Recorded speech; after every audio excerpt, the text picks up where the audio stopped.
오늘 우리는 첫마음 행사를 진행하고 있습니다. 제가 앞에서 이렇게 예배 드리는데 소리를 들어보니까 성경책 넘기는 소리가 들려요. 얼마나 반가운지 모르겠습니다. 아마 성경책을 가지고 나오는 것만으로도 예배에 대한 마음가짐을 새롭게 하는 계기가 되었으리라고 생각합니다. 오늘 설교는 첫마음 행사의 일환으로 예배에 대한 이야기를 좀 나누어 보려고 합니다. 먼저 질문을 드려볼게요. 여러분, 우리 함께 예배하고 있는데 예배가 뭘까요? 우리가 지금 이렇게 드리는 예배를 통해서 우리는 뭘 하려고 하는 것일까요? 신약 성경에 보면 한국말로 예배라고 번역된 단어들이 몇 가지가 나옵니다. 그 중에서 우리가 드리는 예배를 가장 잘 보여주는 단어가 두 개의 단어가 있습니다. 첫 번째 단어는요, 프로스퀴네오라는 단어예요. 프로스퀴네오. 우리 다 함께 요한복음 4장 23절 24절을 찾아볼게요. 오늘 본문 말씀은 책갈피에 딱 껴놓고 책갈피 해놓으시고 4장 23절 24절 자막 안 나옵니다. 직접 찾으셔서 읽어야 돼요. 4장 23절 24절을 찾아서 요한복음 4장 23절 24절을 찾아 함께 읽겠습니다. 시작. 아버지께 참되게 예배하는 자들은 영과 진리로 예배할 때가 오나니 곧 이때라. 아버지께서는 자기에게 이렇게 예배하는 자들을 찾으시느니라. 하나님은 영이시니 예배하는 자가 영과 진리로 예배할지니라. 예배라는 단어가 많이 나오지요. 바로 여기 사용된 단어가 프로스퀴네오라는 단어예요. 무슨 의미냐면 완전히 엎드려서 항복하다라는 뜻을 가지고 있습니다. 즉 하나님 앞에서 완전히 엎드려 하나님께 합당한 경배를 드리는 행위가 프로스퀴네오예요. 이것을 영어로 번역한 것이 월십입니다. 영어로 월십은 하나님의 신분에 걸맞게 최고의 가치를 부여하는 것을 뜻하지요. 바로 이것이 예배의 가장 기본적인 의미예요. 프로스퀴네오 월십. 저를 따라서 이렇게 한번 말해 볼게요. 저를 따라합니다. 예배란 하나님께 합당한 경배와 존경을 드리는 것이다. 하나님께 합당한 경배와 존경을 드리는 것이 예배입니다. 근데 여기서 중요한 게 뭐냐면요, 하나님께 합당한이란 단어예요. 하나님께 합당한을 어떻게 해석하느냐에 따라서 경배와 존경의 형태가 달라지게 되겠죠. 쉽게 말해서 내가 하나님을 어떤 분으로 생각하고 인식하느냐에 따라서 예배가 달라진다는 것입니다. 제가 유치원 가기 전에 한 기억이 있어요. 예배와 관련된 기억이 있는데요, 당시 저는 하나님을요 담임 목사님이 하나님이라고 생각을 했습니다. 그때 제가 다녔던 교회가 서울 응봉동에 있는 천성교회였는데 당시 그 교회 담임 목사님은 항상 검정 가운을 입고 예배를 인도해 주셨고 머리숱이 별로 없으셨어요. 제가 어른들이 예배를 드릴 때 그 뒤에서 문을 빼꼼히 열고 그 담임 목사님을 보고 난 다음에요, 친구들한테 돌아와서 하나님을 봤다고, 하나님 봤다고 자랑했던 기억이 있습니다.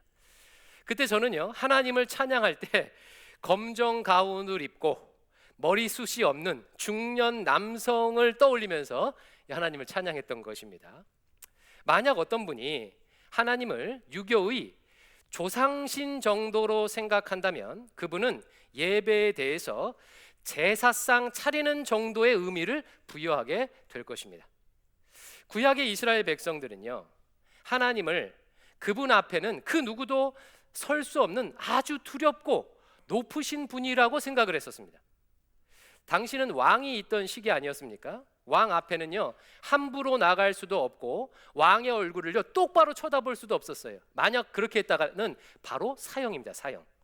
이런 개념이 있다 보니까 왕보다 높으신 하나님 앞에 나아간다는 것은 상상조차 할 수 없는 두려운 일이었습니다.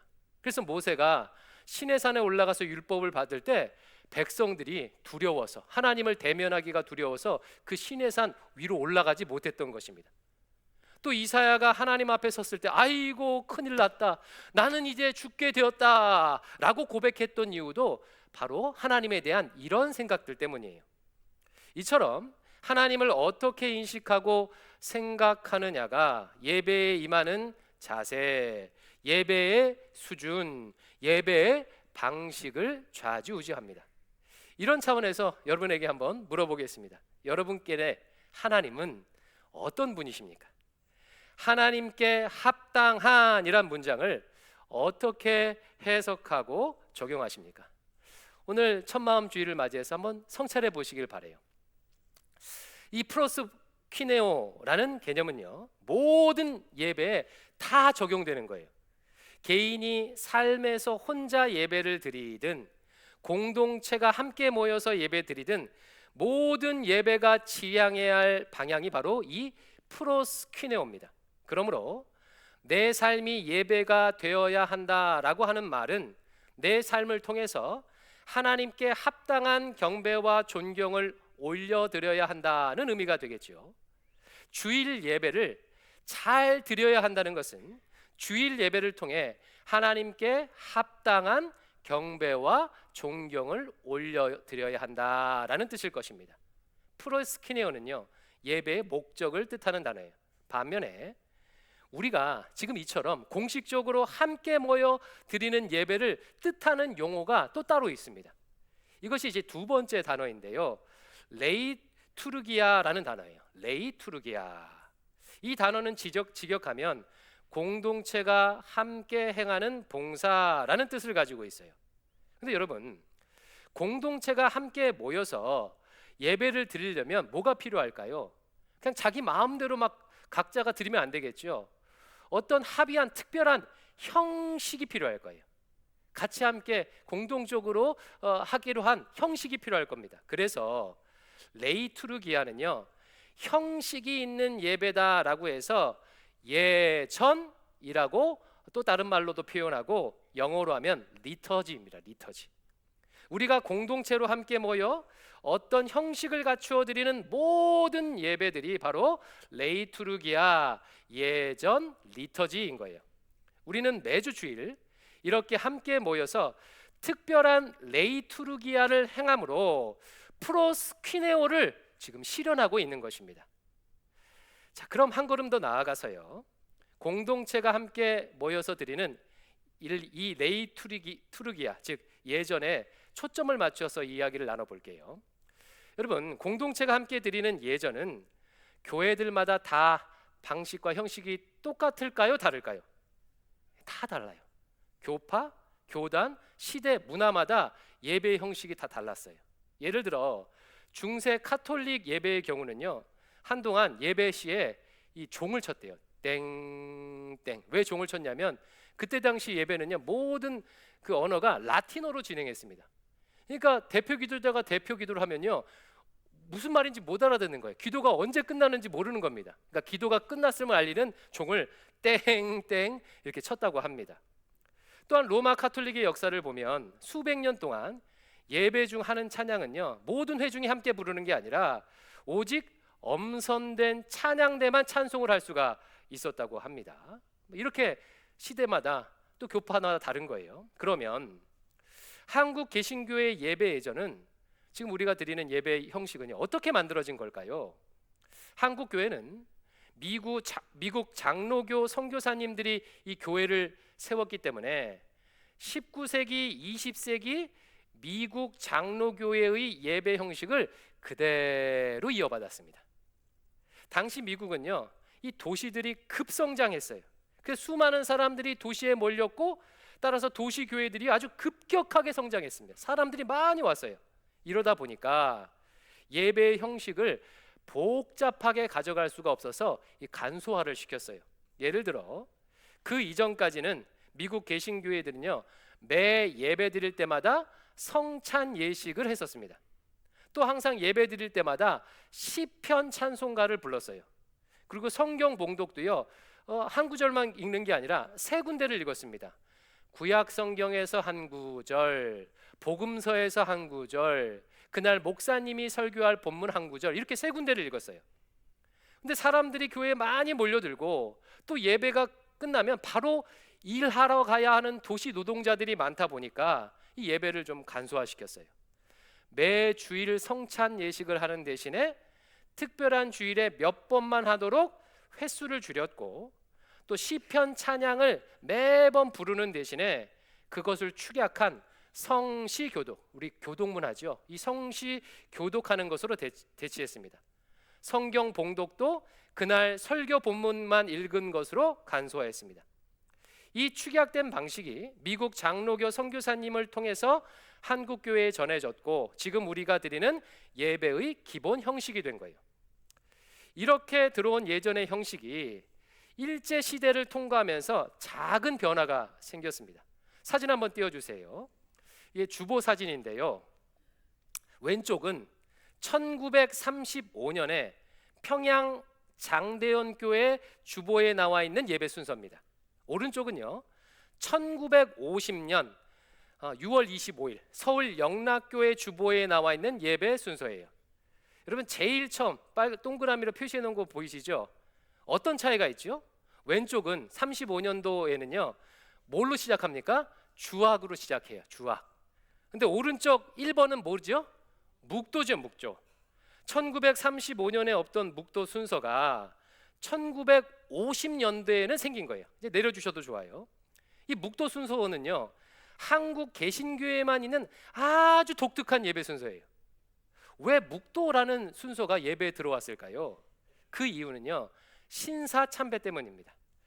1938년도에 평양 장로 교단이 신사 참배하기로 결의를 했습니다. 이 결의로 인해서 그때부터 장로교회는 예배 시작할 때마다 어떻게 했냐면 일본 천황이 있는 동쪽을 향해서 묵념을 하고 그 다음에 예배를 시작했어요. 이 전통이 묵도라는 형태로 변형이 되어서 여전히 지금까지 전해지고 있는 거예요. 물론 지금 우리가 묵도를 그런 의미로 행하진 않죠. 우리 기도하지 않습니까? 그럼에도 앞으로 묵도 순서를 어떻게 해야 할지 한국 교회가 함께 고민해야 할 것입니다.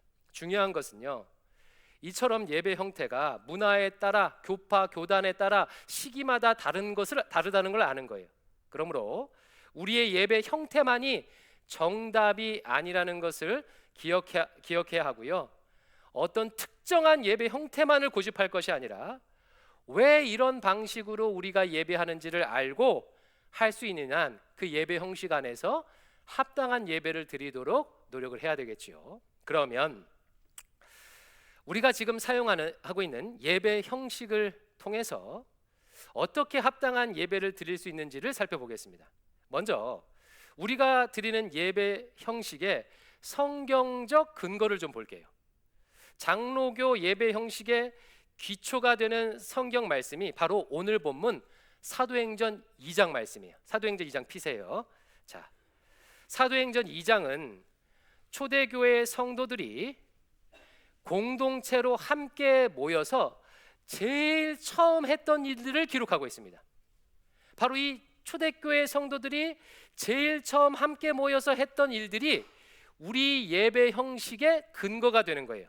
자, 하나하나 살펴볼 텐데 들어오실 때 주보 받으셨죠? 주보 예배 순서 이렇게 딱 펼치세요. 그리고 성경 사도행전 2장 옆에 딱 보시고 성경 말씀과 우리 주보 예배 순서를 비교하면서 이렇게 한번 보겠습니다. 사도행전의 구절이 우리 예배에 어떻게 적용되었는지를 살펴볼게요. 자, 초대교회 성도들은요 함께 모여서 이런 일을 했어요. 2장 42절 어떻게 시작하지요?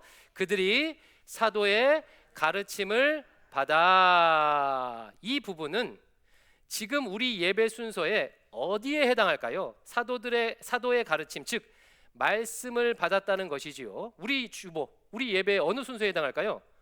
설교에 해당하겠죠. 성경 봉독과 설교에 해당할 거예요. 자, 그 다음에 나와 있는 서로 교제하면은 우리 예배 순서, 주보에 나와 있는 예배 순서 어디에 반영이 되어 있을까요?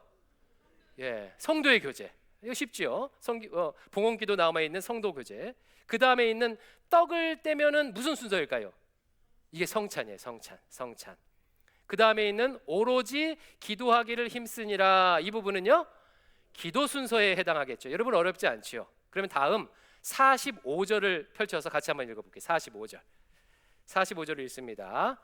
시작. 또 재산과 소유를 팔아 각 사람의 필요를 따라 나눠주며 자신이 가지고 있는 재물을 기꺼이 교회 공동체에 기증했다는 것입니다. 이것은요, 우리 예배 순서에 어디에 해당하겠습니까? 헌금에 해당합니다. 자, 46절. 날마다 마음을 같이하여 성전에 모이기를 힘쓰고, 공동체로 모여서 함께 예배했다는 뜻이겠죠. 그 다음에 나와 있는 집에서 떡을 떼면은요, 성찬, 이게 성찬이에요. 기쁨과 순전한 마음으로 음식을 나누어 먹고, 이건 뭐겠어요? 성도의 교제. 음식 먹으면서 애찬이라고 표현하죠. 성도의 교제예요, 이게. 그 다음에 47절 보세요. 47절 어떻게 시작합니까? 하나님을 찬미하며, 이것은 무슨 순서? 찬송하는 순서겠지요. 그 다음에 나와 있는 온 백성에게 칭송을 받으니, 이 부분은 좀 어려운데, 온 백성에게 칭송을 받았다는 것은 성도들이 삶의 현장으로 돌아가서 말씀대로 순종했다는 뜻이에요. 그러면 이 부분은 우리 예배 순서에 어디에 반영이 되어 있을까요? 그건 뭐냐면요, 설교 후에 하는 결단의 시간에 해당합니다. 말씀대로 살겠다고, 주신 설교 말씀대로 살겠다고 결단 기도하는 순서에 해당한다고 할 수 있어요. 지금 우리 주보에는 그게 표시가 안 돼 있지만, 제가 설교 끝에 항상 찬송하고 말씀 가지고 결단 기도합시다 기도하잖아요. 바로 여기에 해당한다고 할 수 있는 거예요. 자, 그 다음에 맨 끝에 있는 주께서 구원받는 사람을 날마다 더하게 하시니라. 이것은 성도들이 세상에 나가서 전도의 사명, 빛의 역할의 사명을 잘 감당했다는 뜻입니다. 그러면 이 부분은요, 우리 예배 순서에 어디에 해당하겠습니까? 제일 마지막 파송의 시간, 빛의 사자들이여 어서 가서, 파송의 순서에 해당되는 것입니다.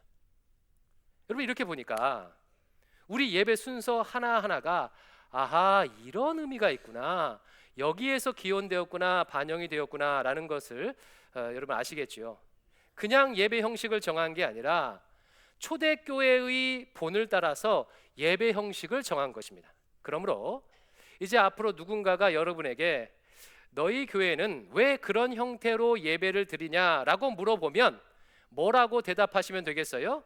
우리 교회의 예배 형식은 사도행전 2장에 나와 있는 초대교회 성도들의 모범을 모델 삼아 드리는 거야 라고 대답하면 되겠죠. 자, 그런데 여러분, 여기서 중요한 것이 하나 있습니다. 이 부분이 핵심인데, 오늘 본문에 나온 초대교회 성도들이 이와 같이 함께 모여서 예배를 드렸던 이후, 이와 같은 일들을 했던 이유는 다음에 두 가지 중에 무엇 때문인지를 여러분 한번 판단해 보세요. 첫 번째, 초대교회 성도들이 함께 모여서 이와 같은 일을 했던 이유는 자신들의 정성을 하나님께 올려드리기 위해서다. 이게 1번, 정성을 하나님께 드리기 위해서. 두 번째, 초대교회 성도들이 함께 모여서 이와 같은 일들을 했던 이유는 하나님께서 베풀어 주신 은혜에 대한 자연스러운 반응이었다. 여러분, 1번과 2번 중에 뭔 것 같습니까? 예, 2번이 압도적으로 맞네요. 맞습니다. 두 번째예요. 하나님께 정성을 올려드리기 위해서 이와 같은 일을 했던 게 아니라 하나님의 은혜에 대한 자연스러운 반응이었어요. 여러분, 이것이 예배에 대해서 너무나도 중요한 개념이에요. 바로 이 부분이 우리가 속한 개신교회가 강조하는 예배의 정신입니다. 개신교회는 로마 카톨릭 교회의 부패에 맞서서 종교 개혁을 통해 탄생한 교회죠. 때문에 개신교회의 예배와 로마 카톨릭 교회 예배는요, 정신이 달라요. 여러분, 카톨릭 교회와 개신교회 예배의 차이가 뭘까요? 일단 이름이 다릅니다. 카톨릭은 예배를 뭐라고 부르죠? 미사라고 부르죠. 카톨릭 교회의 미사는요, 이런 의미가 담겨 있어요. 카톨릭 교회의 미사는요, 희생 제사의 의미가 있습니다. 로마 카톨릭 교회는 매 미사 때마다 이 성찬을 행합니다. 즉 주님의 살과 피를 나눠요. 근데 이 성찬이 어떤 의미냐면 예수 그리스도의 몸을 제물로 하나님께 올려드리는 의미를 가지고 있어요. 성찬이. 그리고 미사 때 성도들이 드리는 찬양과 기도와 헌금 역시 하나님께 올려드리는 마치 제사의 제물의 의미가 담겨 있습니다. 그래서 카톨릭 미사의 예배의 방향은요, 인간이 하나님께 올려드리는 방향, 즉 아래로부터 위를 향해요. 카톨릭의 미사는 인간이 하나님께 드리는 헌신, 우리가 하나님께 드리는 정성, 다른 말로 공로를 강조합니다. 반면 개신교 예배는 방향과 강조점이요 정반대예요. 개신교는 예배를 하나님께서 죄인인 인간을 용납해 주시는 사건으로 보는 거예요. 즉 예배의 주체가 인간이 아니라 삼위일체 하나님이세요. 영원하신 하나님께서 죄인인 우리를 용납해 주셔서 하나님 앞에 나올 수 있도록 해주신 사건이 바로 예배라는 거예요. 예배의 방향이 그래서요, 하나님으로부터 인간을 향합니다. 위로부터 아래를 향해요. 여러분, 하나님께서 인간에게 베풀어 주시는 것들을 우리가 뭐라고 표현하죠? 어떤 단어로? 은총, 은혜라고 표현하죠. 그래서 개신교의 예배는 하나님께서 우리에게 주시는 은혜, 은총을 강조해요. 이것을 기억하는 것이 정말 너무나도 중요합니다. 우리가 이처럼 주일 아침에 나와서 함께 예배 드릴 수 있는 이유는 우리에게 있지 않습니다.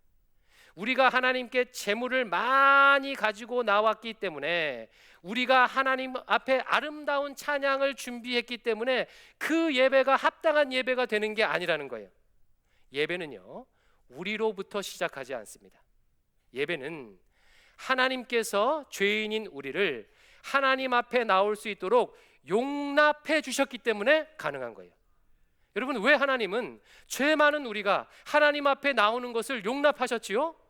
예수 그리스도의 십자가 덕분이에요. 하나님은 예수님의 피로 죄 사함 받은 우리를 의롭다 여기시고 하나님 앞에 나올 수 있도록 용납해 주셨습니다. 바로 우리를 용납해 주시는 하나님의 은혜가 예배의 시작이자 예배의 본질입니다. 우리가 예배를 통해 드리는 찬양과 기도, 헌금, 순종은요, 이 은혜에 대한 자연스러운 반응인 거예요. 이것을 보여주는 것이 바로 오늘 성경 본문 사도행전 2장 말씀이에요. 초대교회 성도들이 날마다 함께 모여서 사도의 가르침을 받고 떡을 떼고 성찬하고 기도하고 하나님을 찬미하고 예배 드렸던 것은요, 자신들의 정성을 하나님 앞에 올려드리기 위함이 아니었어요. 앞선 사건으로 인한 자연스러운 반응이었습니다. 그럼 앞에서 무슨 사건이 있었는가? 이런 사건이 있었어요.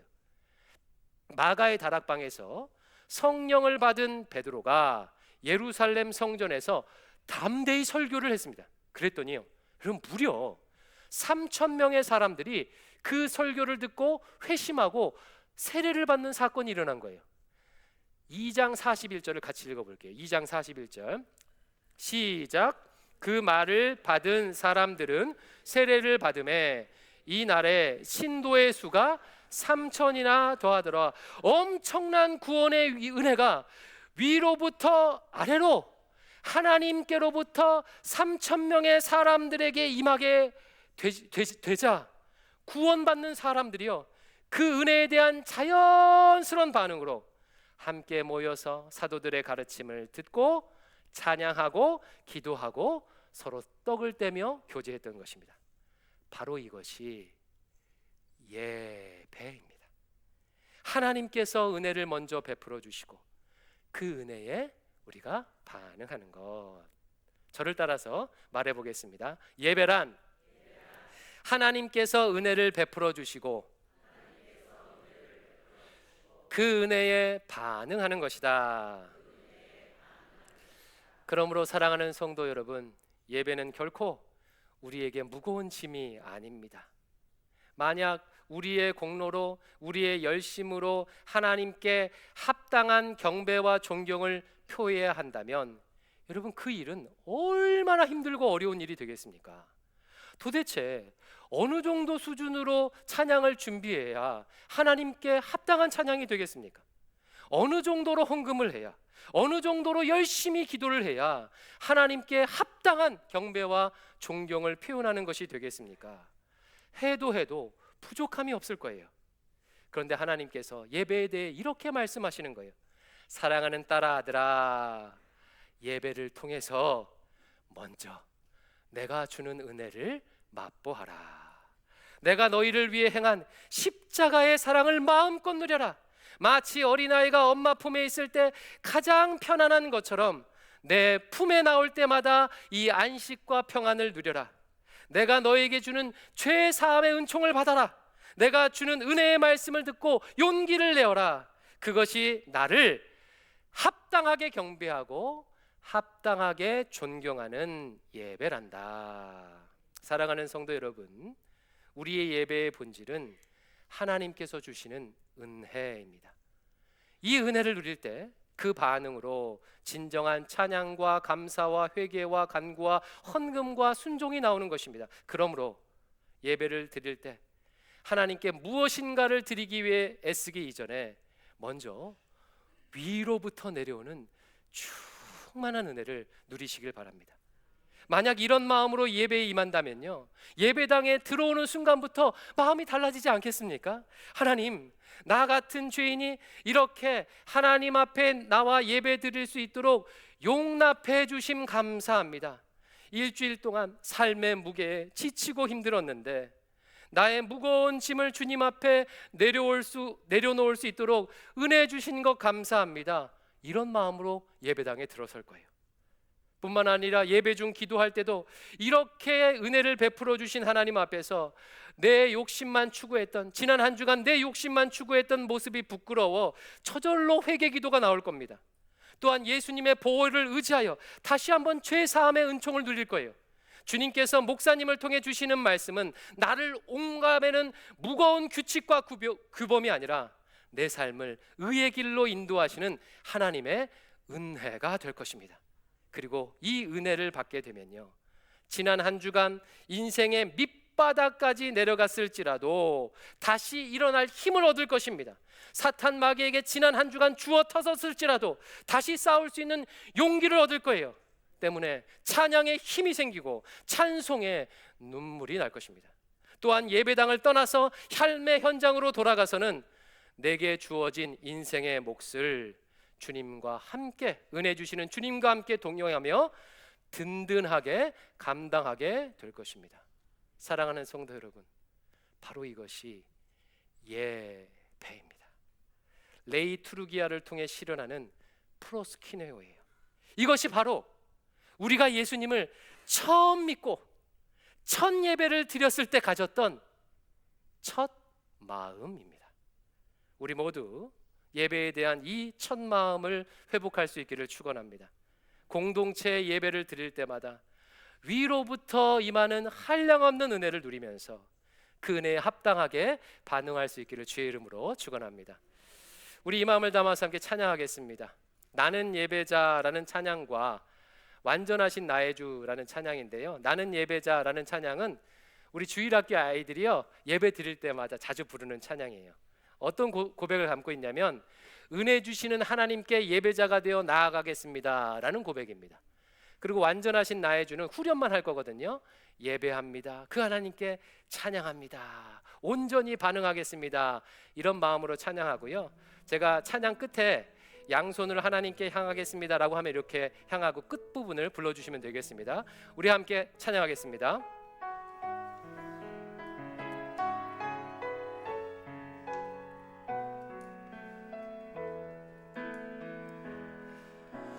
나는 하나님을 예배하는 예배자입니다.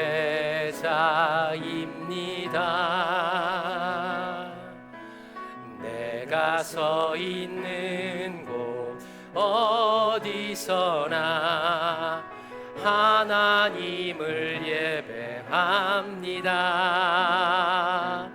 내 영혼 거룩한 은혜를 향하여 내 마음 완전한 하나님 향하여 이곳에서 바로 이 시간 하나님을 예배하. 우리 처음부터 다시 찬양합니다. 나는 하나님을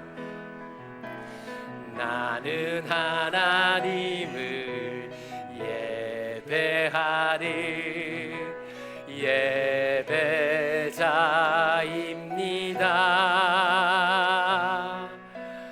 내가 서 있는 곳 어디서나 하나님을 예배합니다.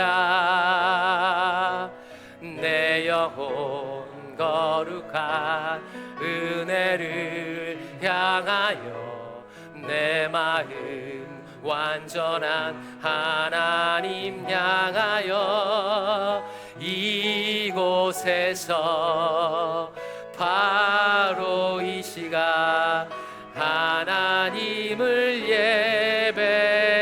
예배합니다. 찬양합니다. 예배합니다. 찬양합니다. 주님만 날 다스리소서. 예배합니다.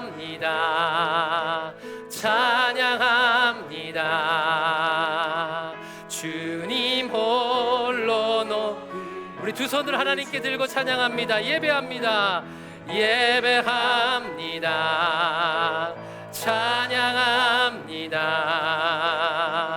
주님만 날 다스리소서. 예배합니다. 찬양합니다. 주님 홀로 높임 받으소서. 이렇게 두 손바닥을 하늘로 편 채로 눈을 감으세요.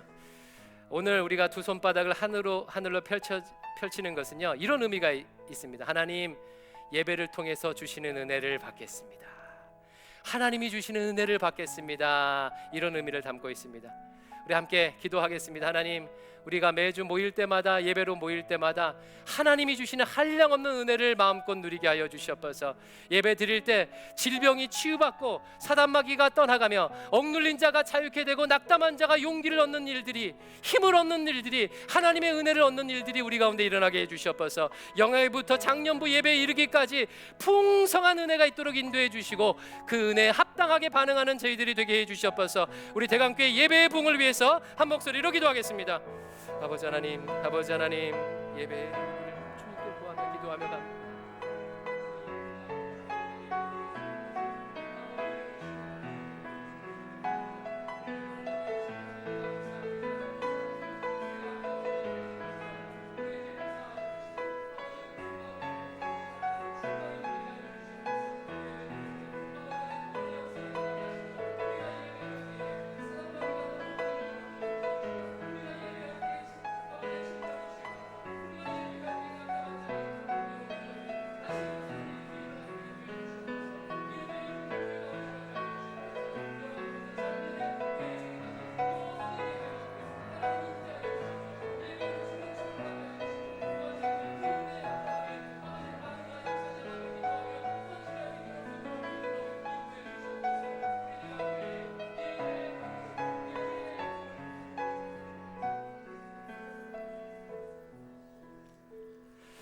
예수님의 이름으로 기도합니다. 아멘.